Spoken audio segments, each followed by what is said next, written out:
Fala, galera, estamos começando mais um episódio do Roda Bíblica Podcast, aquele nosso encontro semanal, aquele nosso momento de conversa, de reflexão, a gente poder sentar aqui na nossa roda e trocar ideia sobre as nossas experiências cristãs, sobre um pouquinho da nossa visão de mundo e abordando, obviamente, sempre assuntos que são relevantes para o momento.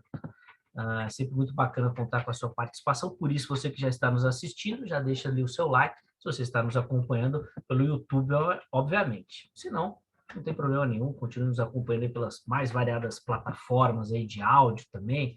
Roda Bíblica está em todo lugar, é arroz de festa. Onde você colocar, você vai encontrar o Roda Bíblica. Apresentar meu camarada, meu parceiro. E aí, Vini, seja bem-vindo, irmão, a mais uma edição. Ágil que ajar, eu e você estamos aqui, hein? Acho que já são quase 40 edições já, quase 40 edições de entrevistas e conversas, fora alguns outros que foram só a gente. Sim. Chegando aí próximo ao final do ano, ó, aqui, ó, do ladinho aqui, eu já tenho minha árvore de Natal. Pode, cara? Pode ter aqui na minha casa? Tem em casa. Não pode. Para quem tá assistindo, tá vendo? Para quem tá ouvindo, tem uma árvore de Natal aqui do meu lado. É isso, mais uma entrevista legal hoje, como sempre gosto de falar, com uma mulher aqui presente para ter opinião feminina. Isso é verdade. A gente sempre fala isso, né? Que é difícil achar, né, mulher, né? Principalmente teóloga. E hoje nós vamos ter a oportunidade de conversar com uma também. Antes da gente entrar na conversa, apresentar a nossa convidada, passa os nossos contatos aí, Vinícius, onde a galera vai encontrar o nosso trampo, a galera compartilhar também. Vamos aproveitar e fazer o nosso merchan aí. Bom, a nossa rede social mais fácil de nos encontrar é através do Instagram, para falar com a gente, para mandar mensagem, marcar a gente, @Roda Bíblica Podcast no Instagram, você acha a gente muito fácil. Lá tem várias imagens, publicações nossas, dos nossos entrevistados, nossos convidados. É o meio mais fácil de falar com a gente. A gente é totalmente acessível, sempre tenta responder o mais rápido possível. Se você está vendo ou ouvindo a gente, provavelmente você está no YouTube ou nas plataformas de áudio. No YouTube também, ó, Roda Bíblica Podcast, nas plataformas de áudio, Spotify, Deezer, Google Podcast e todos os outros mais. Facinho, Roda Bíblica Podcast, lá você encontra todos os nossos convidados aí desse período todo de entrevistas que a gente tem feito aqui no Roda Bíblica Podcast. Sem dúvida, tem muito material bacana por lá também, vai lá e você vai encontrar todas as nossas entrevistas. O nosso plano é que no começo do ano que vem a gente retorne ao estúdio, né? Que dá, obviamente, uma outra dinâmica no papo e tal. A gente tem sentido muita falta. Online já deu, né, mano? Já bom. Já deu, né? Mas tá bom. Já tá bom, já. Bom, como o nosso apresentador oficial de convidados não está, então eu vou fazer as honras da casa, né? Apresentar a nossa convidada de hoje. E eu conheci a nossa convidada lá no Vejam Só, e me chamou muito a atenção, porque assim, ela sempre foi, não, a primeira vez que ela foi era um tema mais ameno, mas depois o pessoal começou a colocar ela numas enrascadas, nos temas mais difíceis, assim, e ela sempre aceitou, sempre foi, sempre se posicionou, sempre colocou a visão dela, biblicamente, os posicionamentos. Inclusive, esses dias também me chamou muita atenção que ela postou que uma pessoa mandou uma mensagem para ela, olha, eu tinha uma visão, depois de te ouvir eu mudei e tal. Eu achei isso muito legal, muito bacana, que é uma mulher que realmente demonstra exatamente essas convicções. Mulher normalmente tem isso, né? Homem que às vezes fica meio atrapalhado e acha uma coisa e depois muda. Bom, é com muita alegria que o Roda Bíblica tem o prazer de receber hoje aqui para uma conversa a Bispa Letícia Ferreira. Bispa, seja muito bem-vinda. Muito obrigada, meninos. Deus abençoe a cada um de vocês. É uma honra estar aqui com vocês. É uma honra fazer parte desse projeto, que eu tenho certeza que é um projeto que vem para edificar, um projeto que vem para fazer com que pessoas aprendam ainda mais. Porque dentro da igreja nós temos uma visão, uma linguagem. E pegando aí o mundo aí fora, nós conseguimos mostrar outras formas, outros meios. E é isso que eu venho percebendo que vocês fazem. E Meus parabéns a vocês, e é uma honra estar aqui com vocês. Poxa, obrigado, Bispo. A alegria é toda nossa. É um espaço que a gente... Esse foi o nosso objetivo, né? Usar aquilo que a gente gosta de fazer, que é a comunicação, e tentar levar, obviamente, uma reflexão, um conteúdo bacana, para as pessoas poderem pensar também, e levar histórias de vida, né? A gente entrevistou pessoas que foram muito marcantes também. E eu quero começar por aí. Vamos lá. Para a gente conhecer um pouquinho da sua história também, né, Bispa? E eu queria que você falasse assim, onde que você nasceu, onde você cresceu, onde você foi formada, para a gente poder entender um pouquinho assim da sua história também, por favor. Vou tentar ser bem sucinta e objetiva, que você sabe o quanto que eu gosto de falar, né? Então, assim, primeiro que eu já venho de uma linhagem sacerdotal, né? O meu bisavô era pastor, os meus tios são todos pastores, minha avó trabalhava dentro da igreja, meu avô era pastor, meu pai é pastor, então eu já venho crescendo nesse meio. E desde pequena, convivendo com a igreja, vendo a implementação de igreja, vendo a igreja ser aberta, vendo o reino crescer. Desde pequena eu sempre falava, eu vou ser pastora, eu vou ser pastora, eu vou ser pastora, eu vou pregar, e tudo bem. Daí a vida foi indo, de repente quando estava com 17 anos, finalizei o ensino médio e entrei na faculdade. Só que para quem queria ser pastora, entrou numa faculdade de Direito. Nada a ver. Teologia é uma coisa, Direito outra. Não, bora fazer Direito, porque vai ser bom para a igreja também. Então, você vai ser advogada. Quando eu entrei na faculdade de Direito, eu entrei pensando o seguinte, cara, eu quero ser juíza. Não quero mais ser advogada, não quero mais ser pastora, eu quero ser juíza, porque eu posso ser pastora de mãos, eu posso dar recursos para pastores abrirem a igreja, manterem, então eu quero ser juíza. Eu coloquei isso no meu coração. E até aí estava tudo bem, e eu sempre, desde pequena, falando que eu ia ser pastora, de repente muda essa visão, e cheguei até na época para o meu pastor e falei, olha, sempre quis ser pastora, e agora eu não quero mais. Será que isso é pecado? Será que isso é errado? Ele falou, não tem problema. Muitas vezes Deus vai te levar para outros níveis. Então, tudo bem. Comecei, fiz primeiro ano da faculdade, segundo, no terceiro ano. O que começou a acontecer? Um vazio dentro de mim, mas eu tinha plena convicção de que o que eu queria era a advocacia, mas um vazio dentro de mim. E quando eu estava no terceiro ano da faculdade, eu já era líder dos jovens da igreja, líder do louvor, não tinha mais o que fazer na igreja. Só que aquele vazio, aquela coisa ali dentro, e eu comecei a orar e jejuar, sempre fui muito de oração, buscar, Senhor, o que o Senhor quer, e Deus não falava nada, Deus ficava quieto. E simplesmente eu continuei buscando, e até que um dia eu chorando. Só que antes disso, eu tinha plena convicção e eu não descia do salto de jeito nenhum. Vou ser juíza, vou para a magistratura, vou ter um poder, vou ter um nome.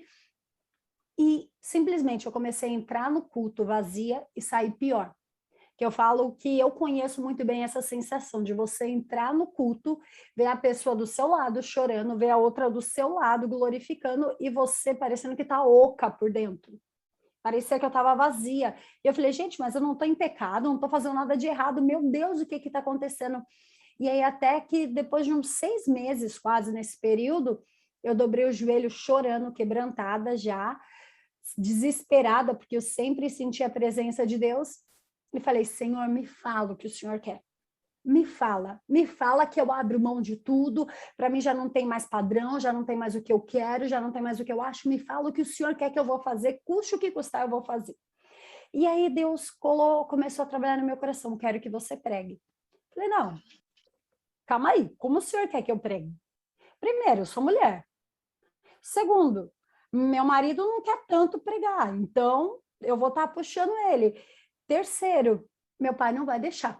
Eu tinha plena certeza que o meu pai não deixaria, porque ele, como pastor, sofreu muitas perseguições, sofreu muitas calúnias, injúrias, e ele falava para mim, e eu via isso, ele falava, olha, todo mundo pode ser muito bem sucedido, menos o pastor, porque o pastor é ladrão. O empresário que trabalha pra caramba, ele pode ter uma casa, ele pode ter um carro, menos o pastor, porque o pastor está roubando. O pastor pode levantar 5 horas da manhã, como é o horário que eu levanto, pode levantar 5 horas da manhã e dormir meia-noite, que não interessa. Ele é pastor, então se acontecer alguma coisa, ele está roubando. Se ele for abençoado, ele está roubando. Então tínhamos esse estereótipo dentro da igreja E eu olhava para aquilo e eu falava, eu não quero passar o que meu pai passou. Eu não quero ser caluniada como ele foi. Deus, eu não tenho estrutura para viver o que ele viveu. O nome dele é até Elias. Eu falei, Elias é Elias, faz cair fogo do céu. Eu não sou Eliseu, eu sou Letícia, não tem nada a ver. E aí, no fim das contas, quando Deus falou para mim, olha, eu quero você no ministério pastoral. E eu falei, tá, se o senhor me quer, isso foi algo entre eu e Deus, ninguém sabia. Eu falei, tá, se o senhor me quer no ministério pastoral, quando eu for falar com meu pai, ele não vai barrar em nada, ele não vai criticar nada, que eu vou entender que é o senhor. Só que, sabe, Vinícius e Zeca, aquela certeza que você tem dentro de si, quando você fala com Deus e fala, cara, meu pai não vai deixar, então para mim tá tudo bem. Aí a culpa não vai ser minha, a culpa vai ser do meu pai.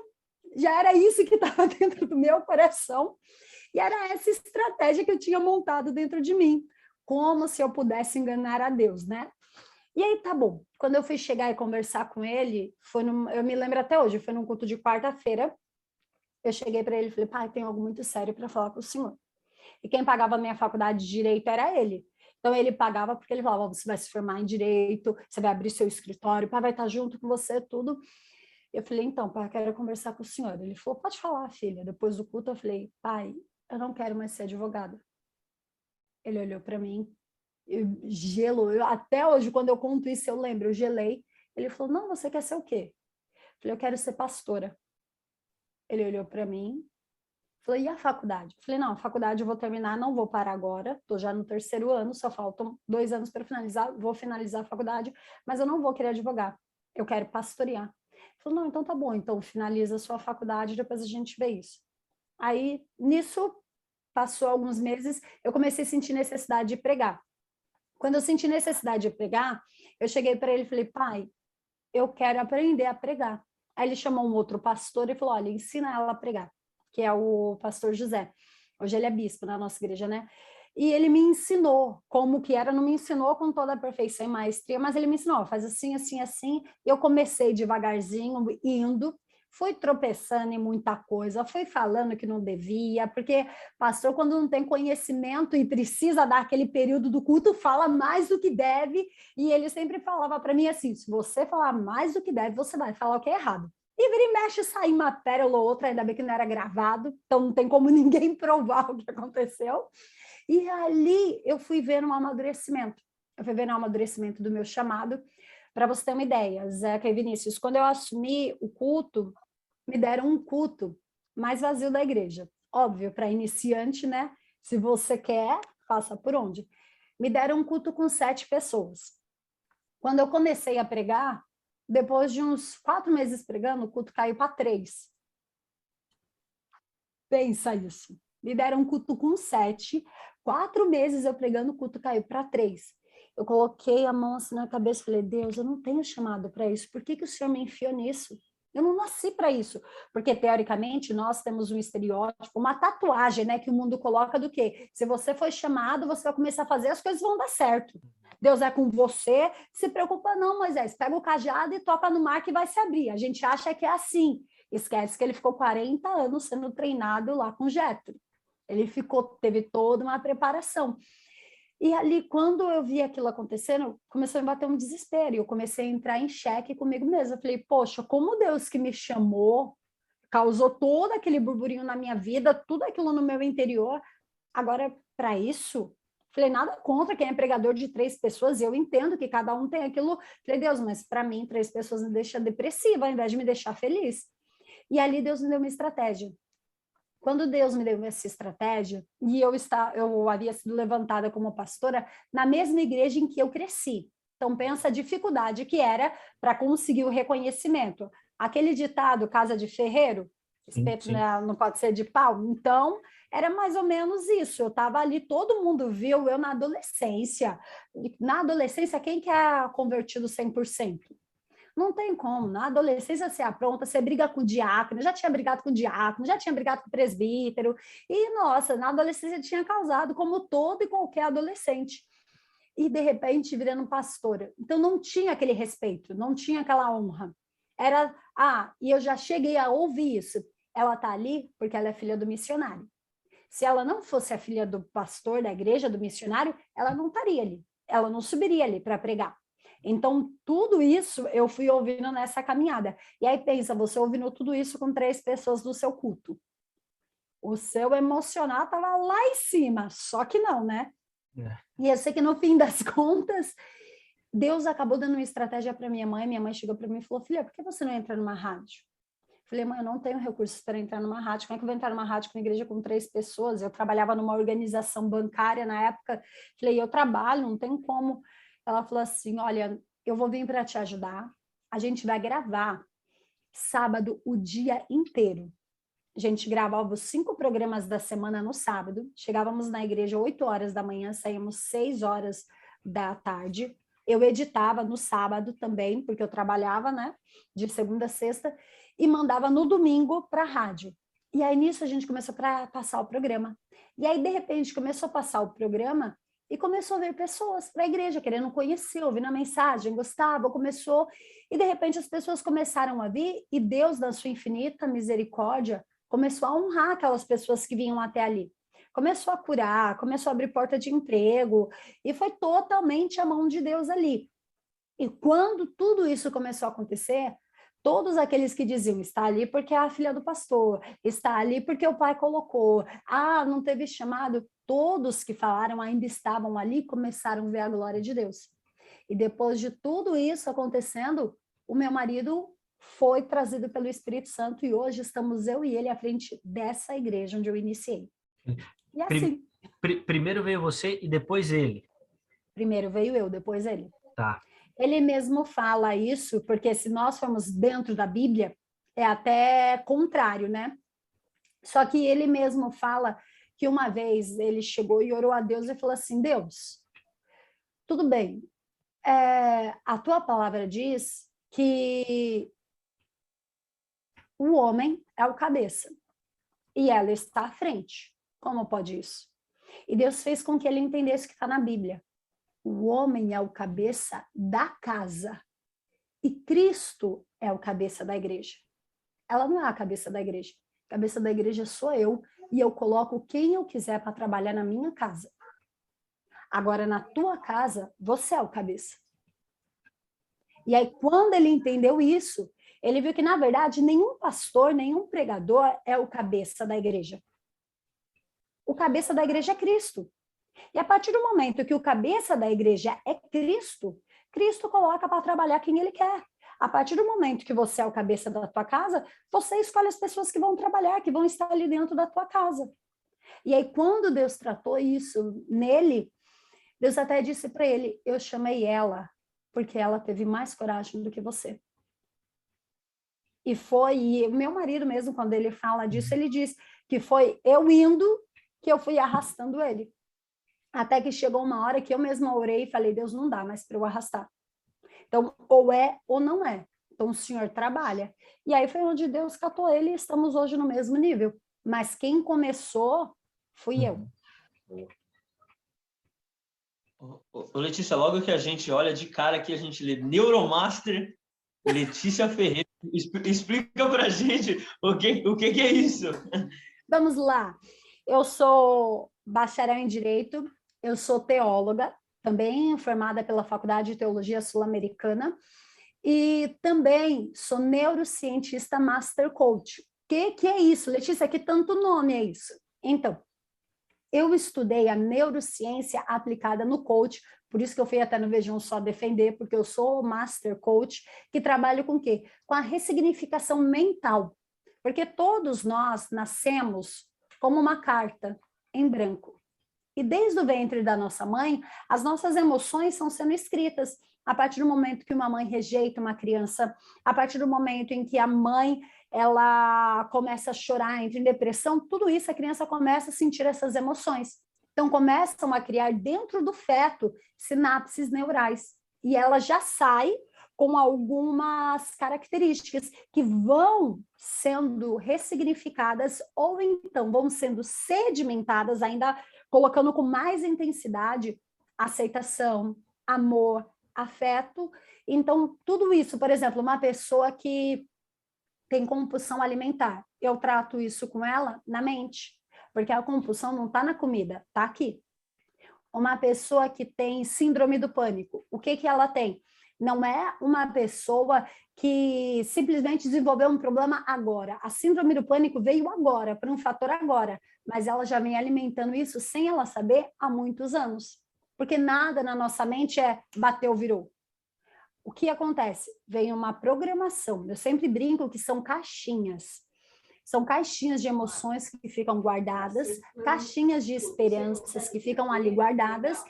E a partir do momento em que a pessoa tem uma esperança, em que a pessoa tem uma saída, ela consegue mudar isso. Só que eu não trago isso. Hoje mesmo eu estava com uma cliente e ela falou para mim, você trabalha muito cura interior, né?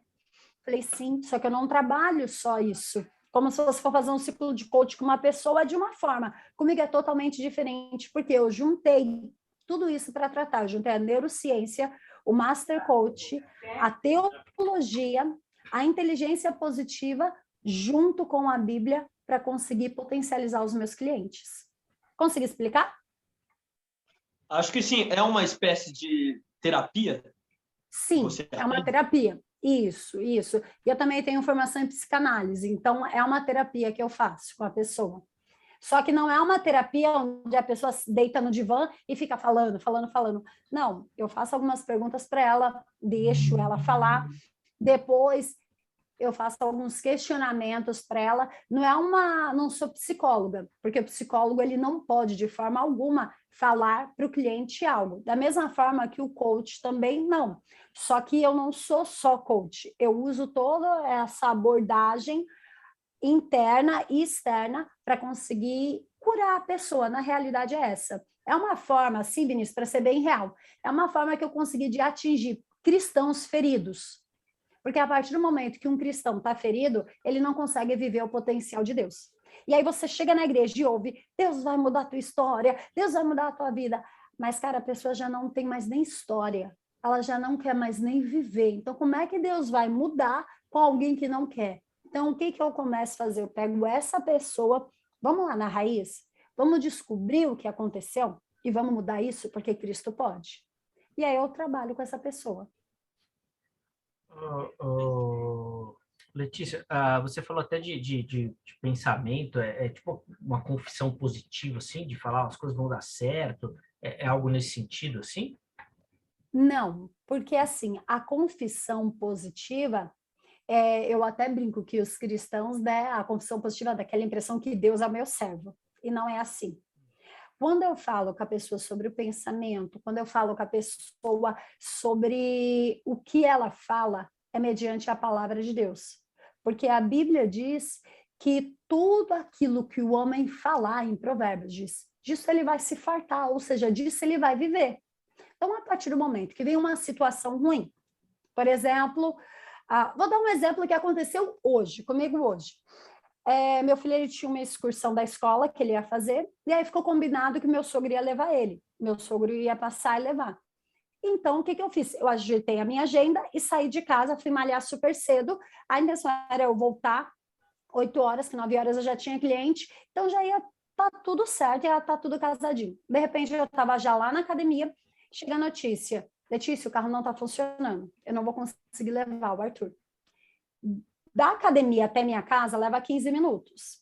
E da minha casa até a escola do meu filho leva mais 15 minutos. Então, eu tinha um percurso de meia hora e o ônibus da escola ia sair em 10 minutos. No meio disso tudo, qual é o primeiro pensamento que veio na Letícia? Primeiro pensamento, caraca, por que eu fui fazer isso, Jesus? Por que eu não esperei em casa? Por que eu não fiquei lá? Primeiro pensamento de culpa. Primeiro pensamento de acusação da Letícia por não ter feito, por não ter esperado, como se eu pudesse adivinhar o futuro. Só que daí, naquele mesmo momento, eu falei, não, calma. Tudo coopera para o bem daquele que ama a Deus. Eu não sei o que está acontecendo, eu não sei porquê, mas eu sei que Deus está trabalhando. Então, Senhor, eu te agradeço, porque apesar de tudo, o Senhor está na frente, o Senhor está na direção. Então, é pegar e fazer não uma confissão positiva, mas uma metanoia, como Paulo nos ensina. É uma mudança de mente.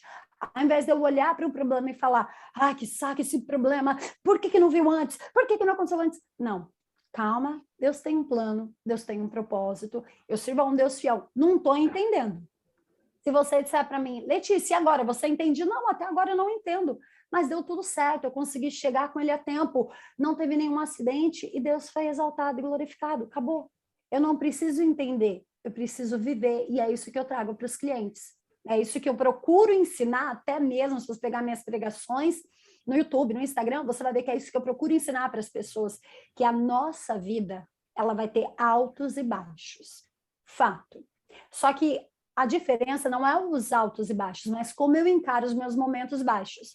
Se nos momentos baixos eu fico melancólica, eu fico triste, eu fico depressiva, eu fico para baixo, legal, cara, você está fazendo o que o diabo quer, não o que Deus quer.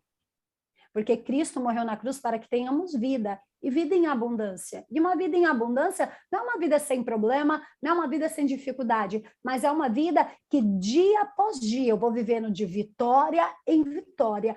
Cada luta que vem, Deus tem uma saída, Deus tem uma vitória. Então, quando eu digo sobre o pensamento positivo, é isso, é você saber que mesmo no dia mal, Deus está trabalhando por mim e isso vai me ajudar. Quero saber que dia que vai chegar. Quero saber que dia que vai chegar isso pro Vasco, cara, de vitória em vitória, de vitória em vitória. Vai confiando, vai crendo, vai pedindo a Deus aí, filho. Nosso Deus é Deus de milagres. Desculpa, depois eu corto essa parte lá. Daciolo já tá lá fazendo... Daciolo já tá lá fazendo as suas orações. Depois eu corto essa parte. Desculpa. Letícia, eu não sei se em algum momento eu confundi ou foi essa palavra mesmo que você usou. Uma reprogramação mental. Isso. Reprogramação mental. Eu vou te explicar, essa é neurociência. No nosso cérebro, cara, Deus é tão perfeito, Deus é tão maravilhoso que, gente, quando eu estudei isso, eu levei uns 2 dias para eu sedimentar, para eu engolir isso. Porque o nosso cérebro, ele tem centenas de neurotransmissores. O que é isso? Toda pessoa pode observar isso e analisar ao seu redor. Eu ensino o povo a observar os outros, né? Repara o seguinte, quando você levanta num dia mal, e aquele dia é o dia que você tropeça no criado mudo e acerta o dedinho na esquina, é o dia que sua escova de dente cai de boca no chão, é o dia que a pasta se aperta e ela sai demais, e o vizinho decide contemplar a paisagem, você está atrasado, ele vai a 10 por hora, você orando e repreendendo. Quando você está nesse dia mal, bati o dedo no vão, bati o dedo na quina da cômoda de casa, e eu naquele momento de dor, qual é o primeiro pensamento de qualquer pessoa? O que você pensaria e o que você falaria? Acho que melhor não vai falar aqui, Vinícius. Você fala aí? Ou bater o dedinho é sacanagem. Bater o dedinho é sacanagem, né, cara? Aí não vai dar, né? Dependendo com a força. Mas no máximo você vai falar demônio. Demônio. Quem mudou esse móvel do lugar? Ele não estava aqui ontem. Quem foi o capeta na madrugada que arrastou o móvel e colocou ali? Certeza. A gente tem certeza que foi isso. Só que, cara, isso é o que você foi ensinado. Porque isso é o que você aprendeu vendo a tua mãe fazer, o teu pai fazer, ou uma figura de autoridade, porque nós nos espelhamos em professores, em pais, em mães, em uma figura de autoridade. Isso eu não preciso pensar assim. Bati o dedinho na quina, bati o dedinho. Eu, depois que aprendi, quantas vezes já não bati o dedinho e falo, glória a Deus, aleluia! E aquela dor sentindo. Isso é o quê? Uma reprogramação mental. Porque quando eu tenho sinapses neurais, sentir dor. O meu cérebro tem neurotransmissores que mandam para o receptor aquilo que eu vou reagir. Quando ele está programado para coisas ruins, para quando uma coisa der mal, eu xingar, eu amaldiçoar, eu falar, minha vida não presta mesmo, eu sou nada, eu não sirvo para nada, o que vai acontecer? Vem um dia ruim, ele vai alimentar. A partir do momento que a pessoa vai fazendo as sessões comigo, ela vai expandindo a consciência dela. E como Einstein mesmo diz, uma mente expandida, nunca mais ela volta ao lugar. Só que o que acontece? A neurociência diz que uma vez que a mente expande, ela tende as sinapses neurais a quererem voltar. Elas não voltam com a mesma intensidade, mas elas tentam voltar. E aí, onde a pessoa ela vai seguindo todo o cronograma, e o que ela vai fazendo? A mente dela vai expandir, ao ponto que essa sinapse, quando ela para, esse neurotransmissor, quando ele para de receber a informação, ele morre. Quando ele morre, outro vai ter que surgir, e essa daqui se reprograma. Porque já que o que ela estava dando não tem mais ninguém para receber, então ela tem que mudar. E quando ela muda, surge um novo receptor para esse novo neurotransmissor que mudou, é uma neuroplasticidade mental, e a pessoa vive com uma reprogramação mental. Aquilo que eu pensava, já não penso mais. Aquilo como eu via. Pega uma pessoa, por exemplo, que passou por um forte trauma emocional, e ela conseguiu tratar isso, ela conseguiu superar. Ela já não vai olhar mais para aquele trauma daquela forma. E o exemplo disso na Bíblia, José. José teve a sua mente transformada. José teve uma reprogramação mental. Por quê? Porque olha a resposta de José quando os irmãos dele chegaram para ele. Ah, nós fizemos isso. Ei, não foi vocês, foi Deus. Não foram vocês que me colocaram aqui. Isso era um plano de Deus. Cara, se isso não é uma reprogramação mental, o que que é? Se isso não é Deus trabalhando, se isso não é Deus mudando, trazendo a metanoia para José, quem é que faria isso? Se eu, sendo bem sincera aqui, gente, me perdoe, se eu fosse José, já falei até na minha igreja, então eu posso falar, se eu fosse José, eu falava, mata todo mundo, ou no mínimo, deixa preso aí uns 40 anos, vocês vão sentir o que eu senti, o tempo que eu fiquei na prisão, vocês ficam também, só que o cara teve uma mudança de mente. E o que que é essa reprogramação mental? É você pegar algo ruim e conseguir ver como coisa boa, que foi o que José fez. Tudo que aconteceu com os irmãos dele, o fato dele ter parado numa prisão, o fato dele ter ido para a casa de Potifar, o fato dele ter sido acusado de estupro, o fato dele estar cuidando lá dos presidiários, tudo isso foi o quê? Porque os irmãos venderam. Então, qual que é mais fácil para a mente do ser humano? Perdoar e reprogramar, porque a reprogramação está ligada com o perdão totalmente, ou eu continuar a minha vida do jeito que está? Porque a partir do momento que é mais fácil eu acusar, eu condenar, eu vou continuar do jeito que está. E aí eu só vou acumulando lixo dentro de mim. Só que a partir do momento em que José conseguiu entender que não, tanto que ele responde isso para os irmãos, não foram vocês, foram Deus. Foi Deus que me colocou aqui, não foram vocês. Então, quando ele tem isso, ele está mostrando o quê? Uma reprogramação mental, uma mudança, vendo algo que é extremamente ruim se tornando em bom, que ele se tornou governador do Egito, porque Deus permitiu que os irmãos vendessem, que ele fosse para a casa de Potifar, que ele se tornasse ali chefe da casa de Potifar, que ele fosse acusado de estupro pela mulher de Potifar, e lá na prisão, que é um centro praticamente, onde tinham diversas línguas, onde ele pôde aprender diversas línguas, e onde ali ele teve a graça de Deus para conhecer tanto o padeiro quanto o copeiro. Bom, só para talvez seja bastante ignorante minha pergunta, mas só para eu entender. É que me parece muito com terapia holística, com reiki, com essas coisas. Tem um pouco disso? Não. Primeiro, não tem ligado à terapia holística, mas algo que eu creio, e isso eu também trabalho muito, é a questão do poder da tua mente. O quê? Que nós somos seres de energia. Isso você não pode negar. E isso a gente conseguia comprovar, hoje em dia o pessoal não consegue mais comprovar com facilidade, mas nós conseguimos comprovar facilmente quando a gente passava perto daquela televisão de tubo. Passava perto da televisão e passava o braço. Na minha infância eu amava fazer isso. O que acontecia com os nossos pelinhos do braço? Tudo levantava. E aí você falava, cara, isso é mágica, uau! Ficava todo feliz, empolgado com aquilo. Nada mais é do que nós somos seres de energia. Deus nos fez assim. Por quê? Nós somos corpo, alma e espírito. Então, eu não sou só o físico que eu vejo. Não sou só a minha alma. Eu tenho o meu espírito também. E o espírito, ele nos direciona. O espírito está totalmente ligado a Deus. É por isso que tem muitas pessoas que entram naquele confronto interno, delas estarem vivendo uma vida pecaminosa, delas estarem vivendo uma vida devassa, e de repente algo dentro dela parecia que estava tudo bem, mas de repente algo dentro dela fala, cara, isso está errado para você. Não é para isso que você veio aqui, você sabe disso. A pessoa nunca ouviu o evangelho, mas ela sabe que aquilo está errado, ela sabe que não pode.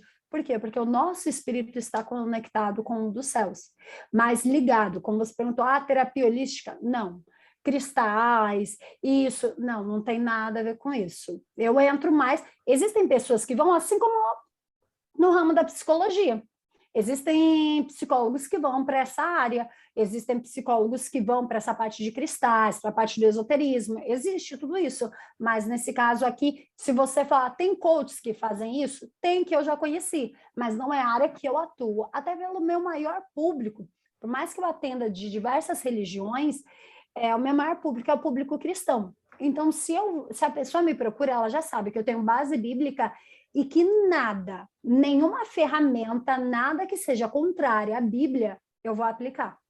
Então, para mim, o essencial é estar dentro dos princípios e padrões de Cristo. E onde eu acho esses princípios? Dentro da palavra dele, da Bíblia. Então, a partir do momento em que, ainda que algo faça cair fogo do céu, se estiver fora do Evangelho, para mim não serve. Pastora, mas isso não é muito bem visto, assim, no meio evangélico, né? O pessoal não trata isso com tanta naturalidade, assim. Não é, sabe por quê, Zeca? É a tatuagem que o mundo coloca. Por quê? Porque não é. Primeiro, vamos ser realistas. No meio evangélico, um monte de coisa ainda não é bem visto. Por quê? Porque as pessoas outrora não ensinaram.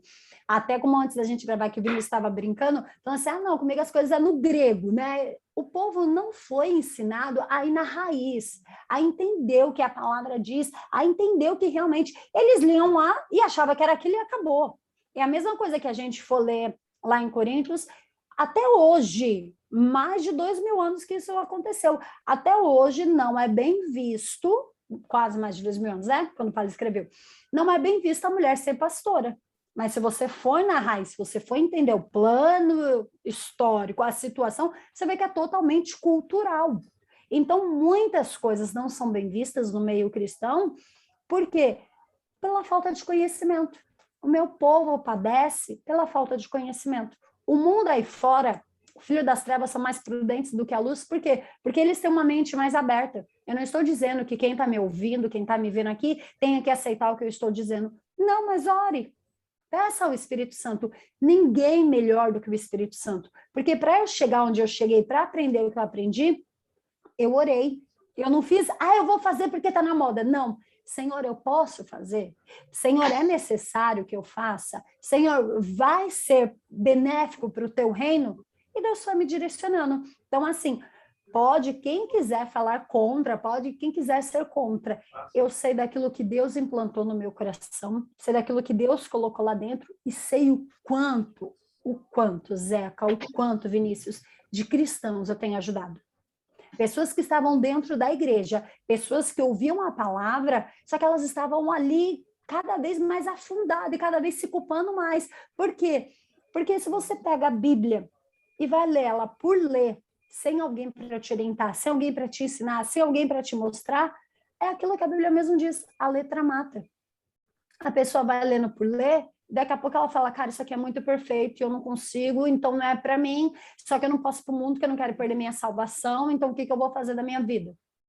Então tem tudo isso que acontece. E aí, quando a pessoa vem comigo, faz uma sessão de coach, faz ali um ciclo, que meus ciclos são de 10 sessões, a pessoa faz o ciclo, ela consegue entender tudo que Deus tem para a vida dela. E ela entende que Deus não é o maior culpado, porque muitas vezes dentro da igreja, Deus é o culpado de tudo, de bom.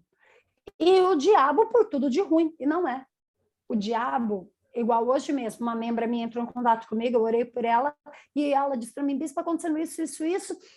E no sonho, ela teve um sonho, ela falou, e no sonho o diabo me tocava de uma tal forma. Eu falei, então, primeiro, nós somos filhos do Altíssimo. Satanás não tem direito, nem poder e nem autoridade para tocar em nenhum filho. Então, a primeira coisa que a gente vai fazer é a gente vai orar e perguntar a Deus se está havendo alguma legalidade. Depois ela confessou para mim que estava, que ela estava fazendo algo errado não no sonho, na vida pessoal dela, e por isso que ela estava vivendo aquela situação no sonho que estava tirando a paz dela. Então, a partir do momento em que a pessoa abre brecha para o diabo, ele vai entrar. E a partir do momento que ele vê aquela casa vazia, aquela casa limpa, ele vai dominar ela. A pessoa acha que só o fato de eu ir para a igreja, só o fato de eu estar na igreja, isso me isenta, isso me absolve de ser tocado pelo diabo. E nós sabemos que não é assim. É o ouvir e praticar a palavra. Só que daí entra o X da questão. A pessoa ouve a palavra no culto. E como eu pratico no dia seguinte? Como eu coloco isso em mais prática? Tem muitas igrejas que só te ensinam, irmãos, fugir da aparência do mal. E qual é o mal? Aonde está esse mal? Eu tenho que fugir dele. Mas lá em Provérbios mesmo diz que aos olhos do homem o seu caminho é sempre o correto. Uma pessoa que cresceu vendo a outra ser enganada, ela vai achar que enganar é algo comum. Está conseguindo pegar a minha visão, Zé? Sim. Então, e a partir do momento que a gente percebe que não é bem assim. Calma, tem o padrão de Cristo. Calma, tem a visão do reino. E você pode mudar isso. Porque o que é o X da questão do processo? É parar de demonizar tudo. É parar de colocar, porque o cristão ele tem um hábito do quê?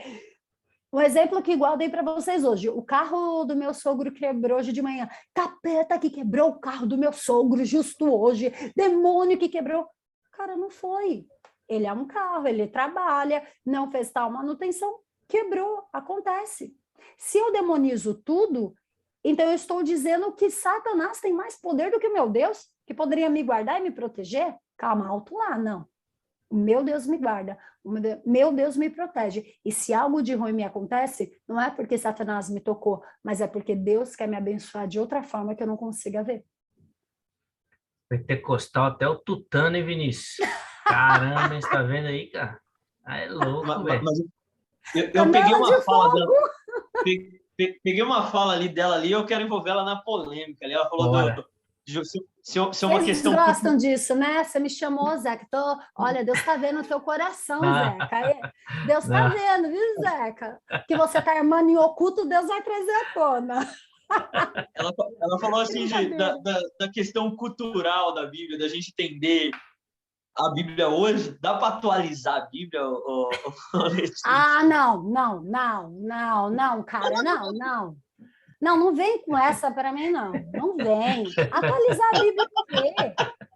Não, você pegou aqui. Não venha nem sonhar em dizer isso para mim. Última vez, se vocês conseguirem, eu vou ver se eu acho isso. Última vez, cara, que eu ouvi essa frase, eu preguei em cima do altar com uma revolta tão grande. Mas olha, Letícia, eu não sou nem de bater no púlpito, eu bati no púlpito nesse dia, você não tem ideia. Ficou bravo. Mas até para você responder assim e colocar um pouquinho mais de molho nessa história, quando a pessoa, inclusive, foi foi falar assim, dar explicações, né, e tudo, em um vídeo que ele gravou depois, ele falou que em um dos aspectos da atualização está o Ministério Pastoral Feminino.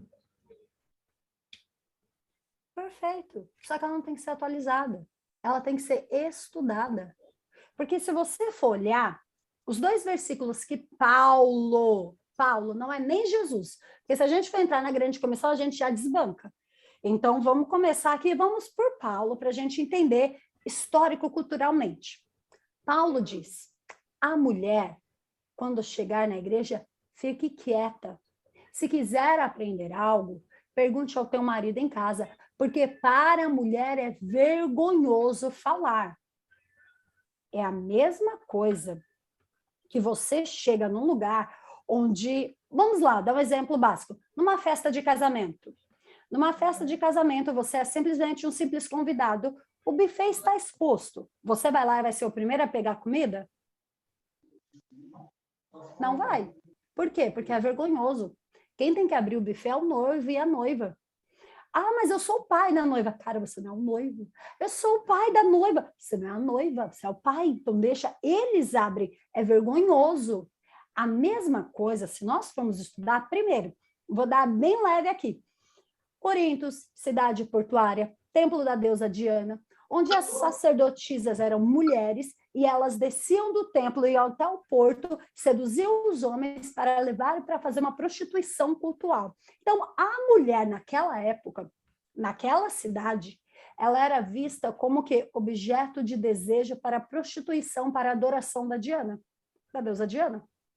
Então, a partir do momento que uma pessoa ela estava introduzida nessa cultura, inclusive, se nós formos estudar mais a fundo, nós vemos que qualquer homem que estava incluso nessa cultura, eles tinham que uma vez por ano permitir que a sua mulher se deitasse com qualquer outro homem para enaltecer a deusa Diana. Ih, rapaz! Então, pois é. Então, você vê que era o quê? Uma mulher que era sacerdotisa, se converteu. Automaticamente, ela queria tomar a frente. O que seria naquela religião visto daquela forma?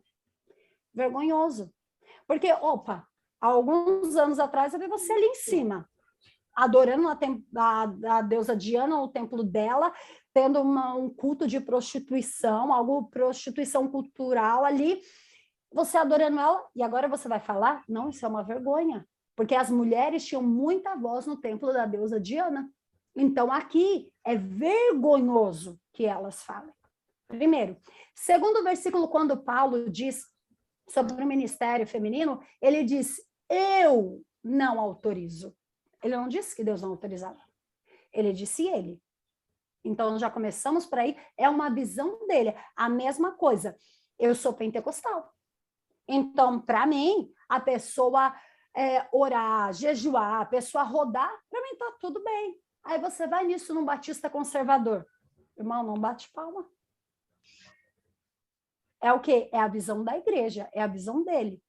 Então, quer dizer, então, que um irmão que bate palma, ele vai para o inferno? E o outro que não bate vai para o céu? Ou o inverso? Não, não vejo dessa forma. Então, o ministério feminino, ele sempre esteve. E você vê que até Paulo, depois, lá na frente, ele começa a dar honra às mulheres. Porque num sistema patriarcal a qual Paulo viveu, nós sempre vemos que o nome dos homens vinham primeiro. E quando ele escreveu algumas das suas epístolas, ele cumprimenta Áquila e depois Priscila. E mais para frente, em outras epístolas, Paulo já começa a dizer, cumprimento a Priscila e Áquila, dando mais honra à mulher. O nome que vinha primeiro era o nome com mais honra. Então, Paulo começou a reconhecer a importância de Priscila no ministério, e Priscila era uma mulher. Então, Paulo começou a ver a importância. E aqui, para a gente poder finalizar isso, senão a gente vai por essa vertente, eu não paro de falar mais, quando Jesus chamou a grande comissão, ele mandou que as mulheres estivessem lá. E Jesus apareceu primeiro para as mulheres, depois para os 2 discípulos na cidade de Emaús, na rua, mas ele apareceu primeiro para elas e ele mandou com que ela dissesse aos discípulos que ele estava vivo. Então, Jesus mandou as mulheres pregarem da ressurreição dele. Se Jesus mandou as mulheres pregarem da ressurreição dele, por que eu não vou continuar dizendo que ele ressuscitou? Que ele cura, que ele salva, que ele liberta? Se o meu mestre mandou, querido, para me calar, só arrancando a minha língua. E mesmo assim, eu vou aprender a falar com mão. Então, vai ter que arrancar a mão. Então, para me calar, vai ter que me matar, porque eu vou continuar falando de Jesus, porque ele mandou anunciar que ele ressuscitou. Tem que ter a mulher, senão não ia falar, né? Porque se dependesse dos homens, e os dois aqui ficar quietos, né? E só a mulher que fala, né? Então tem que ter mulher mesmo, não? Chega, Zeca. Aonde eu falo que eu tô sofrendo aqui? Perseguição. Porque se depender dos homens, vai ficar quieto, cara. Não vai? Não vamos então, falar assim, nada. Daí, para fechar, né? Quando a gente falou a Bíblia ser atualizada. Cara, a Bíblia não precisa ser atualizada. Ela precisa ser interpretada e estudada. Porque a Bíblia, e é isso que eu sou encantada e apaixonada pela Bíblia, o que era pecado há 2000 anos atrás continua sendo pecado hoje. O que era igual antigamente, eu vim da Assembleia também. A Assembleia de Deus não reconhecia o pastoreado feminino, hoje em dia já reconhece. Então você vê que não era algo da Bíblia, era dogmático. Existe diferença entre princípios e dogmas. Princípios são imutáveis, é o que Deus deixou. Princípios de Deus: sexo antes do casamento, pecado. Sexo com outra pessoa fora do casamento sem ser a tua esposa ou teu esposo. Adultério, pecado. Roubar, pecado. Matar, pecado. Essas coisas nunca deixarão de ser pecado. A partir do momento que a pessoa acha, quando a Bíblia fala sobre os afeminados, pecado, está na Bíblia. O que eu vou fazer? Então vão ter que arrancar a página da Bíblia, e ainda se arrancar eu conheço, então vão ter que me matar para parar de falar, porque isso é princípios, e princípios não podem ser tirados ou arrancados. Dogmas sim, porque dogmas são mutáveis e vai dentro daquilo da sociedade. Agora, princípios, o que é princípios, não muda. Você falou, eu nem tinha pensado da gente falar nisso, mas como você citou aí a grande comissão, vou entrar nesse aspecto, e aproveitando que a gente falou de atualizar, aí entrou aí no assunto aí também, dos afeminados e tal, vamos colocar essa história então agora aí. Porque o versículo fala, ide, pregai o evangelho e fazei discípulos, certo? Eu queria que você falasse um pouquinho dessa diferença da pregação e do fazer discípulo, porque a discussão tem sido muito grande nesse sentido, né? A igreja não pode aceitar porque é pecado. Eu também concordo. Eu também acho que a igreja não pode aceitar porque é pecado. Entretanto, contudo, porém, muitas vezes a pessoa vai precisar passar por um período de transformação, um discipulado. E o discipulado, às vezes, a pessoa... Tem gente que abandona assim logo de cara, né? Converte num dia, no outro dia está totalmente transformado. Mas tem gente que não. Sim. E às vezes a igreja vai precisar lidar com isso. E todas essas histórias, às vezes, me passam a impressão que a igreja mais afasta quem precisa do que aproxima. Então, ou seja, a pessoa, vamos colocar aqui, né, homossexual, né, homoafetivo, ele mais se afasta da igreja do que ele se aproxima por conta de toda essa carga que ele tem, que é colocada sobre ele. Mas não tem isso, pastora. Quer saber a real? Vai, vamos lá. Na minha igreja, eu tenho homossexuais. Eu lido com isso. Nunca os expulsei. E nunca os expulsarei. Porque é uma coisa que eu entendo. A igreja de Cristo, ela é inclusiva na mensagem. Ela te inclui. Jesus diz, vinde como estáis. Ele não diz, vai lá, conserta isso, conserta aquilo outro. Não, ele disse, vinde como estáis. Então, quem sou eu para colocar um rótulo de quem vai entrar ou quem não vai entrar? Se for para colocar um rótulo, vamos começar olhando por nós, que estamos julgando o outro. Então, a partir do momento, entenda isso, a Igreja de Cristo, ela é inclusiva na sua mensagem. A mensagem é para todos. Tanto que Jesus disse, ide e pregai o evangelho a toda criatura. Marcos 16:15. Ele não diz pregai só para os judeus, pregai só para os gregos, pregai só para os romanos, não, para todos. Tanto que se nós formos ver lá em Atos, quando os apóstolos foram cheios do Espírito Santo, as outras pessoas estavam ali também, o que aconteceu com os bonitões? Ficaram tudo lá, cheio do Espírito Santo, parado. O que Deus fez? Vocês não vão sair para pregar? Vem perseguição. Aí vai cada um para o canto e começa a pregar o evangelho, para pregar a toda criatura. Então, a palavra do Senhor, ela não é para os salvos. Jesus não veio para os sãos. Ele veio para os doentes. Mas algo que precisamos entender, a identidade da igreja é exclusiva. Como assim? Letícia, traduz. A mensagem é inclusiva, a mensagem é para todos. Vem homossexual, vem hétero, vem branco, vem negro, vem haitiano, vem o que você quiser, vem. Não tem problema, vem. Quero ser pastor. Aí a gente abre a Bíblia e vamos ver se você está com essa identidade de um pastor. Está conseguindo pegar? Estou conseguindo me fazer clara? Uhum. Então, Sim. assim, para mim não importa. Eu tenho pessoas, como eu falei, tenho pessoas na minha igreja que são... chegou para mim e disse, bispo, eu preciso de ajuda, eu quero me libertar.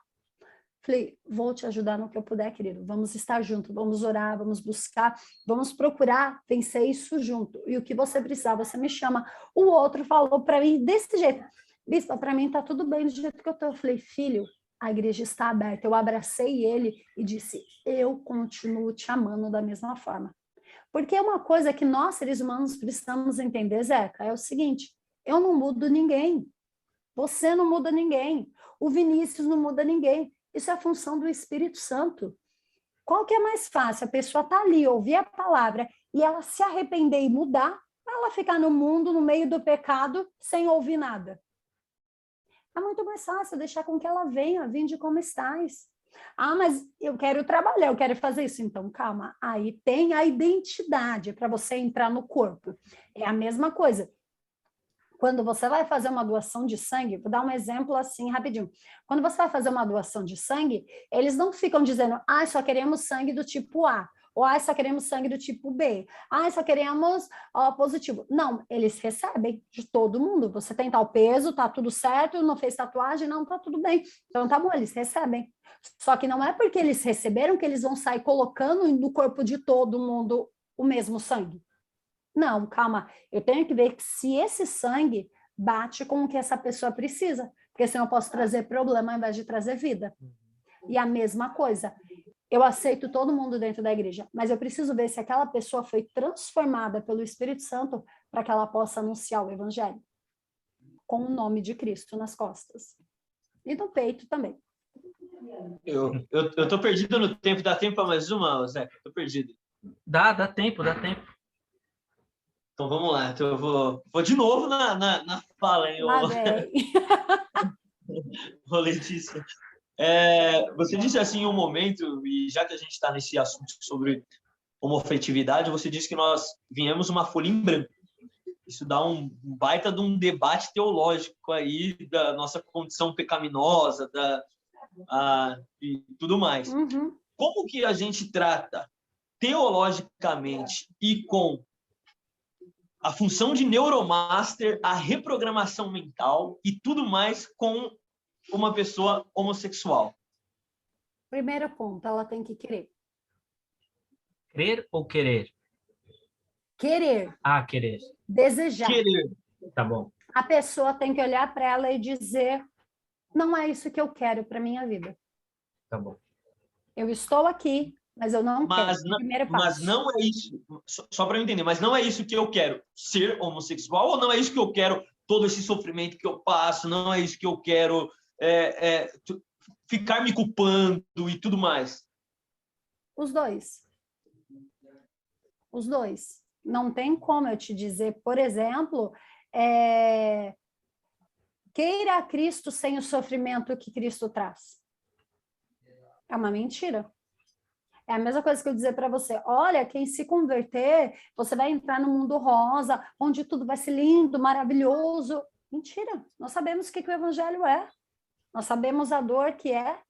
Então, da mesma forma, uma pessoa que ela está no mundo hoje em dia, ela não é a única a sofrer. Tem muitas pessoas que sofrem com o preconceito, com o julgamento. Mas a partir do momento que eu escolho estar na igreja, eu escolho estar ali para fazer a vontade de Cristo, para viver os planos de Cristo.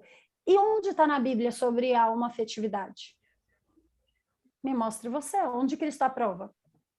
Se você conseguir me provar em algum versículo que Cristo aprova, eu vou ser a primeira a te apoiar. Então, a partir do momento em que Cristo não aprova, eu não te condeno. Quem sou eu para condenar alguém? Quem sou eu para julgar alguém? Quem sou eu para apontar o dedo para alguém e dizer, você está errado? Quem sou eu? Eu não te condeno. Mas o meu princípio, que é norteado pela palavra de Deus, não apoia a sua prática, não a pessoa. E aí, se a pessoa quiser a mudança, primeira coisa, ela vai ter que se esvaziar dela. Assim como, vamos ser realistas, assim como o hétero para se manter fiel também. Ele tem uma luta da carne dele todos os dias. Quantas tentações vocês como homens não passam? Quantas tentações Satanás não traz, a pessoa ali dando mole, e você fala, mas cara, eu sou casado, cara, eu sou noivo, eu não posso. A sua carne é uma luta. Nós estamos falando sobre... Eu sou solteiro, gente. Aí você não luta. Eu já fiquei chateado que a Letícia colocou só os homens. Vocês, homens. Vocês, homens. Ela já saiu fora. Vocês estão me pegando toda hora pelo que eu falo, então daqui a pouco eu não falo mais é nada. Aí o outro fala, eu sou solteiro, tá tudo bem. Que isso, cara? É a mesma Não, coisa, não, irmão. é que assim, só Mas para deixar como claro, se você colocar, não, sou solteiro, gente, só para ninguém entender errado. entendi. Tá. Então, se alguém quiser te conhecer melhor, só chamar pelo Instagram, Opa, conversar. aqui, ó. Entendi. Olha como a bispa foi inocente. Ele tá fazendo isso para livrar os contatinhos, bispo. Porque senão os Olha, contatinhos rapaz! já. Olha, isso a Bíblia condena também, hein? Vou mandar ele aí na sua igreja para você discipular ele. Poxa, eu não dou vou me dar conta. graças. Eu não dou conta. Será muito bem-vindo, Vinícius. Será uma honra. Então, assim, gente, no fim das contas, para resumir tudo isso, a pessoa tem que querer. Da mesma forma que para ser fiel, também tem que querer. Da mesma forma que a pessoa, não estou comparando, tá? Mas a pessoa que vai largar a bebida, primeira coisa, ela tem que querer.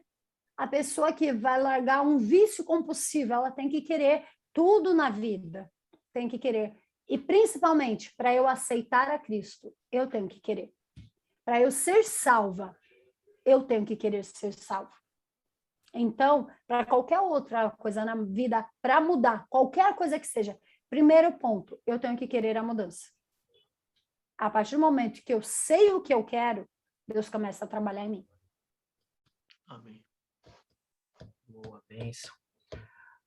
Gente, obviamente que tinha muita coisa aqui. Eu fiquei instigado aqui a falar várias coisas aqui sobre essa questão, mas não vai dar tempo da gente abordar tudo. Mas pastor, já fica o convite, tá bom? Nós vamos voltar para o estúdio, né? Nós vamos querer você lá para a gente poder conversar um pouquinho mais sobre o seu ministério, sobre as questões que obviamente estão invadindo aí, né, o nosso meio cristão aí, que tem muita coisa para a gente falar também. E olha, foi muito bacana te receber. Obrigado. Acho que só reforçou a imagem que eu já tinha. Uma mulher super decidida, super convicta das suas posições. Posso dizer, pastor? Vou dizer aqui, ó, depois você comenta bem rapidinho. Uma feminista nata. Oi? Como assim? Se eu reconheço que o meu marido é o cabeça, se eu reconheço que é o meu marido que manda na casa... Meu filho, eu tinha uma palavra aqui em casa dele. Até para eu estar aqui na entrevista, eu falei, amor, o Zeca me chamou para entrevista. Eu vou fazer tal coisa, você pega o filho na escola? Tá bom, eu pego. Como eu sou feminista nata, meu filho, o que é isso? Quer acabar com a minha reputação? Quer acabar com o meu... Você aprendeu aí, né? Ministério? Você aprendeu aí, né, Vinícius? A última palavra é sempre do... Sim, mulher, pode deixar, sim, meu amor. Sim, amor, vou fazer. Sim, meu amor, imagina, claro. Vai aprender daí, varão.